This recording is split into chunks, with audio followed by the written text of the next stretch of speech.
ఇక్కడ ల్యాండ్ భూములు, అదే మరి మైన్స్ మినరల్స్, అదే మరిగా అటవీ సంపద, ఈ మూడు విషయాలు కూడా కూలంకుషంగా ఈరోజు మనం చర్చిస్తున్నాం. నెక్స్ట్ ఇక్కడ చూస్తే ఒక వినూత్నమైన పందా ఎంపిక చేసుకున్నారు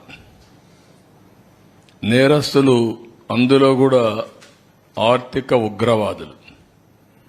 ఎలాంటి పందాన్ని ఎంపిక చేసుకుంటారు కొనికి ఇది ఒక ఉదాహరణ. ఇవన్నీ కూడా మీరు చూస్తే ఒక పక్క పట్టణ ప్రాంతాల్లో ఉండే భూములు, నేను ఎగ్జాంపుల్ మాత్రం ఇస్తున్నా, ఇంకా చాలా ఉన్నాయి. కావలి, నెల్లూరు, ఏ టౌన్ చూసినా, ఈవెన్ ధర్మవరం మీరు చూశారు, మార్నింగ్ వాక్ ఏం చేశాడు. కాబట్టి అవన్నీ ఉన్నాయి. మా వాళ్ళు అవన్నీ కంపేర్ చేయలేకపోయారు, అవన్నీ కూడా కంపేర్ చేస్తాం. విశాఖపట్నం, ఒంగోలు, తిరుపతి, చిత్తూరు ఒకే స్టడీ, అంతవరకే ఇవ్వగలిగాం. అదే మరి కొత్తగా ఒక మెథడ్ ఎస్టాబ్లిష్ చేశారు. హౌస్ సైట్స్ పేరుతో ఎక్కడికక్కడ ఇష్టానుసారంగా అధికార దుర్వినియోగం చేసి ఆ కొండే భూమిని ముందే వీళ్ళు కొంటారు. ఒక స్మాల్ ట్రాన్సాక్షన్ చేస్తారు. ఆ ట్రాన్సాక్షన్ అబ్నార్మల్ గా చేస్తారు. అదే మార్కెట్ రేటుగా చూపిస్తారు. దానికి 2.5 times డబ్బులు ఇస్తారు. అంటే ఇది ఒక పెద్ద ఫ్రాడ్ చేసే పరిస్థితికి వచ్చారు. అవి కూడా ఎక్స్ప్లెయిన్ చేస్తాం కొన్నిటి వరకు. ఇంకొక పక్కన వీళ్ళ ఆఫీసులకి ఇచ్చేటప్పుడు అన్ని ఆఫీసులకి ఇవ్వాలి. ఇక్కడుండే మీడియాకు కూడా మీకు కూడా ఎస్టాబ్లిష్ చేయలేకపోయారు. 22 ఆఫీసులు, 41 ఎకరా, ఎక్కడికక్కడ ఒక అడ్వాన్స్ ప్యాలెస్లు కట్టేసే పరిస్థితికి వచ్చారు. ప్రజాస్వామ్యానికే గంతలు కట్టే పరిస్థితికి వచ్చారు. మీ అందరూ కూడా ఎవరు ఎక్స్పెక్ట్ చేయనటువంటి పరిణామం తీసుకొచ్చారు. ఇక్కడ తిరుపతికి ఒక విచిత్రమైన పరిస్థితి ఉంది. ఇవన్నీ సెటిల్మెంట్ ల్యాండ్స్ తిరుపతిలో, లేకుంటే మఠం భూములు కూడా ఉన్నాయి అక్కడ.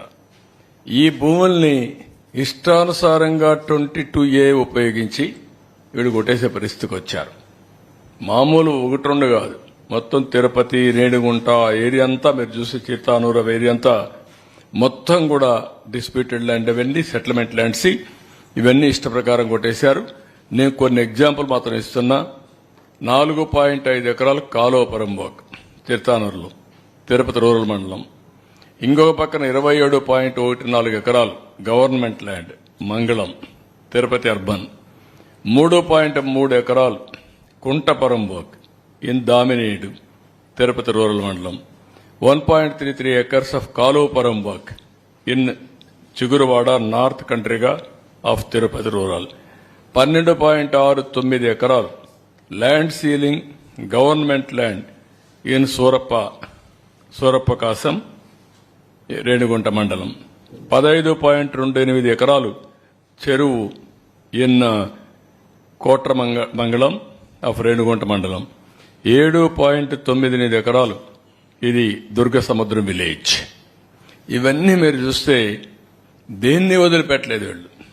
కాలువపురంబోకు వదిలిపెట్టలేదు, ప్రభుత్వ వదిలిపెట్టలేదు, కుంటపరంబోకు వదిలిపెట్టలేదు, కడాన ల్యాండ్ సీలింగ్ భూమిని కూడా కొట్టేసే పరిస్థితికి వచ్చారు. అన్నిటికేంటి 22A. ఎవరి భూమి అయినా 22A పెట్టేస్తారు. వీళ్ళు రిజిస్ట్రేషన్ చేసుకున్నాక మార్చేస్తారు. ఇలాంటివి ఇష్టానుసారంగా చేసే పరిస్థితికి వచ్చారు.